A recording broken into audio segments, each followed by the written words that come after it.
通勤通学中の皆様おはようございます。ドクターの世界時事ニュースのお時間です。さあ、本日はですね、久々のトーマス・ロックリーの話題になります。いやー皆さん久々ですね。トーマス・ロックリーなんとですね、表舞台に返り咲くのではないかということで大変ネットをざわつかせているんですね。本日は一体何が起きているのか詳しく見ていきたいと思います。この番組は海外のホットな時事ニュースをお届けします。通勤通学のお供にちょうどいいチャンネルとなっていますので、ぜひチャンネル登録お願いします。さあ、それでは本題です。こちらね、見えておりますが、この顔懐かしいですね。今回ですね、このトーマス・ロックリー、日本でですよ、講演会をするんではないかと、このように言われておりまして、大変ネットがざわついています。本日はですね、申し訳ありません。海外の話題ではないんですが、皆さんこれすごく興味あるでしょ？もうね、このチャンネルでも過去に散々トーマス・ロックリーについては扱ってますんで、こちらがね、彼の最新アップデートになります。で、まずですね、事の発端はこちらでした。これがこの講演会、イベントの、ポスターというか、チラシですかね。そのスクリーンショットになります。それがこちらになるんですが、もういきなりここですよ。万博国際交流プログラム活用事業。つまり、この事業の一環として、信長と安家、モザンビーク出身。これなんでここでわざわざモザンビーク出身と書いてあるのか、後で繋がりますんでね。本能寺を生き延びた異国の侍と、ね、皆さん。そういうことですよ。こういった講演会を、こちらね、見えております。トーマス・ロックリー准教授ということで、この人まだ准教授やってたんですね。トーマス・ロックリー准教授が講師として迎えられまして講演を行うと、このようなイベントになっているようなんです。で、先ほどね、思いっきり異国の侍と言っていましたが、ここもそうですね。なぜ信長はなぜ安家を家来にしたのか。信長が選んだ安家とはということでね、これ見てもらうとわかりますが、完全にやる気ですね。ね、そういうことですよ。再びですよ。ね、ここに見えております。ロックリー准教授さん、またやる気なんですね。これを。ここにもあります。魔王信長が安家を登用したのはなぜか。安家研究の第一人者、ロックリー准教授からお話を伺います。様々な文献に沿って安家の真相に迫ります。そしてね、ここにありますよ。その文献ですか、これ。ここね、信長と安家。本能寺を生き延びた黒人侍ということで、もうこれね、完全にやる気でしょ？このね、信長と安家。こちらは日本語バージョンの書籍になりますが、とんでも本と言われているのはどちらかというと英語版なんですね。なんですが、この日本語版も、もうね、小説なんです。もうその時のですね、安家の心情まで書かれているんですね。これ小説なんですよ。これはですね、彼自身が後書きでも言ってるんです。正直ね、その後書きもかなり曖昧な言い方してるんですけど、その小説でもともと書いていたんだけど、そこからね、それはやめて文献として書き始めたんだと。そこから吸ったもんだってこの本を書くことになったという、非常に曖昧な言い方をしてるんで、これもまたどうかと思いますが、彼はですね、ここでほとんど文献がないんで、想像で書いてますと言ってるんですね。こんなことはなかったかもしれないけど、あったかもしれないという可能性にかけてると。なんですが、彼の場合はですね、そのメディアによってね、ポジショントークをするというのが最大の問題だと、福田は思ってますね。その聞き手が一番喜びそうなことを言うと。これがまさに以前もお話ししました、ブラウニーポイントの呪縛ですが、この准教授という立場を利用して、こういった話し方をするというのが、一番の問題点なんじゃないかなと、福田は考えています。そしてこれが2025年1月22日、夕方の5時からね、1時間15分、ここにね、登壇するようで、このトーマス・ロックリー、日本で講演会を行うということなんですね。そしてこれはですね、上山和樹さん、X で伝えてくれておりまして、これだけネット上で非難された論者をわざわざ安土町の商工会が権威化してイベントまで、ネット情報をよく知らない安土関係者が紹介でもされたか、あるいは書籍、信長と安家からの一本釣りか、ここ半年間の経緯からすれば、あまりにも愚かな行動。ね、もう本当におっしゃる通りですよね。この状況の中、この人を呼ぶというのはもうにわかに信じられませんが。で、まずですね、こちらにありますね。万博国際交流プログラム活用事業とあります。これね、何のことを言っているかと言いますと、これなんですよ。こちら、内閣官房の公式サイトです。こちらね、見てみますと、ありますね。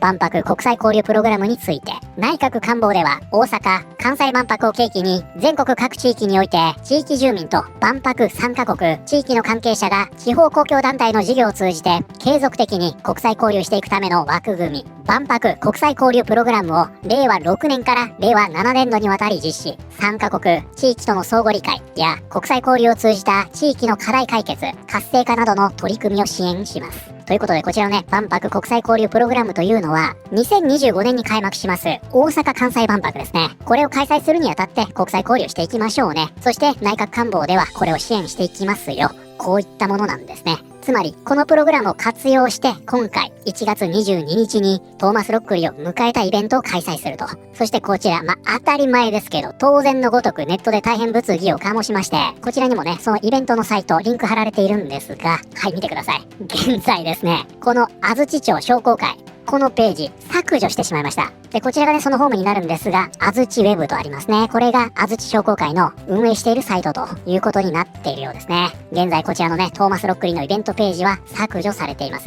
で、先ほどですね、こちら、上山さんもね、おっしゃっていましたが、ネット情報をよく知らない安土関係者が紹介でもされたか、このようにあるんですが、これであればね、ネットの騒ぎというのがあって、このようになった。これね、説明つくでしょ。でもね、調べてみると、そんな単純な話でもないようなんですね。ここね、ちょっと驚きますよ。まずね、こちら、2023年12月27日、ちょうど1年前の記事ですね。こちら、読売新聞オンラインになるんですが、モザンビーク臨時代理大使、近江八幡市長に依頼。織田信長の家臣だった外国人、安家。これ読売新聞、後でね、別の記事も読むんですが、安家のことはね、侍とは一切言っていませんでした。織田信長の家臣だった外国人、安家の出身国とされる、アフリカ東南部のモザンビーク駐日臨時代理大使のニャルンゴ氏が、近江八幡市を訪れ、小西市長と面談した。同国は2025年、大阪・関西万博に出展するパビリオンで、安家を通じた日本との交流を紹介する予定で、協力を呼びかけた。そしてね、ここです。信長や安家の歴史に詳しい安土町商工会会長の高木俊弘さんが今夏、仕事を通じてモザンビークの関係者と知り合ったことをきっかけに、ニャルンゴ氏らに近江八幡市への訪問を呼びかけて実現した。ということで今回ね、この話題の中心にいます、安土町商工会の会長というのは、ここにあります、信長や安家の歴史に詳しいと、このように言っておりまして、その上で、今回、このロックリーを招いているということです。つまり何にも知らないおじさんたちが雰囲気でやってたわけじゃないんですね。でね、先ほどありましたこちらですよ。同国は、これモザンビークですね。2025年大阪・関西万博に出展するパビリオンで安家を通じた日本との交流を紹介する予定ということで、このモザンビークはですね、自身のパビリオンで安家を紹介する予定だと、このように言っているんですね。じゃあなんでわざわざこのモザンビークが自身のパビリオンでね、安家を紹介するのかと言いますと、その答えがこちらにありました。これね、2024年3月の記事になっておりまして、これね、モザンビークの民間のサイトになるんですが、こんなこと書いてあるんですね。モザンビーク、ニアサは、これモザンビークの州です。ニアサは2025年大阪万博で投資を誘致したい。モザンビークの2025年大阪・関西万博副代表であるカンディド・ナンブレテ氏は、このイベントが人命の保護について考察する機会にもなり、これはね、万博のサブテーマの命を救う、このことを言ってるんじゃないかなと思います。経済、環境、社会、文化の各分野でより公正な社会の実現に貢献するだろうと述べた。ナンブレテ氏は、ニアサ州が自身の可能性について考え、その魅力をどのように万博で披露するのかを検討すべきだと述べている。一方、ニアサ州の州書記は、農業、農産品加工、観光、その他の分野における投資を呼び込むために、ニアサ州の可能性を活用し、住民の福祉向上を目指すと述べている。さらに、ニアサ州知事であるマセンゲレ氏は、大阪万博へのニアサ州の参加が州の社会経済成長にとって重要な節目となる可能性があると語っている。ということでですね、こちらではモザンビークのニアサ州について書かれているんですが、これがモザンビークのスタンスです。このモザンビークは2025年の大阪万博を投資を呼び込む絶好の機会だと考えているんですね。そしてその万博では日本との関係をアピールするために大阪万博で安家を紹介するつもりだと。それはね、こちら読売新聞別の記事にも書かれています。こちらもね、読売新聞は家臣となってますね。18日に同市を訪れたニャルンゴ氏は小西市長と非公開で面談。市によるとニャルンゴ氏は関西万博のパビリオン内で安家を通じて日本とモザンビークの関係を紹介することを検討しており、協力をお願いしたいと求めたという。他にも、8年後に安家が日本に来て、450年となることに触れ、記念的なことができればと考えている、と提案。小西市長は、安土城は、2026年、築城450年を迎える。安家の来日450年を含めて、何か一緒にできるといい。協力させていただくなどと応じたという。ここまで状況を整理しますが、今回ですね、このトーマス・ロックリーのイベントを企画した安土商工会、ここの会長は信長や安家の歴史に詳しいというように言われておりまして、この会長を通じてモザンビークの駐日臨時代理大使を近江八幡市の市長に紹介しました。そしてこの大阪万博をきっかけに融資を呼びかけたいモザンビークは、その紹介された近江八幡市の市長に安家を通じた日本との交流を紹介したいから、それを協力してくれと呼びかけた。そしてさらにこの安土商工会はこちらに見えております万博国際交流プログラムの活用事業として、このトーマス・ロックリーを呼ぼうとしていると。こういった流れになるわけですね。だからこれ、最初の話に戻ります。ここでね、安家、モザンビーク出身。これをわざわざ書いてあるんですよ。これね、全部繋がってるんです。で、結果的にはね、このページというのを削除ということになりましたが、これでもちょっと意味わからないですよね。だって全部折り込み済みでやってるわけでしょ。この安土商工会は。なんで消すんでしょうか。彼はずっと日本にいますよ、とは本当だったのか。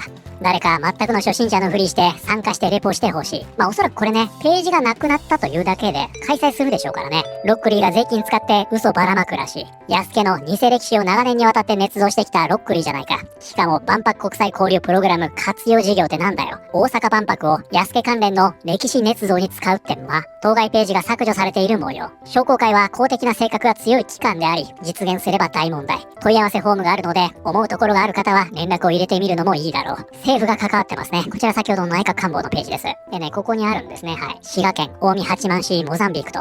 嘘だろ、安土。おい、ふざけんなよ。こちらね、出身地の人間として恥ずかしい。ということでね、これについては皆さんね、大変怒っているようで、はっきり言ってね、ポジティブなコメント、一つもありません。ふざけんなというような状況なんですね。はい、ということで本日はですね、トーマス・ロックリーが2025年1月22日、まさかの日本で講演をするのではないかという話題を見てまいりました。いかがだったでしょうか。で、先ほどね、記事でも順を追って紹介しましたが、あれね、全部繋がってるんですね。ここまで。もうこれね、1月22日です。もう1ヶ月後なんですね。で、ここから段取りを変えるということもないでしょうから、おそらくこれ開催するんでしょうね。もし行かれた方いましたらですね、ぜひ、レポートお願いします。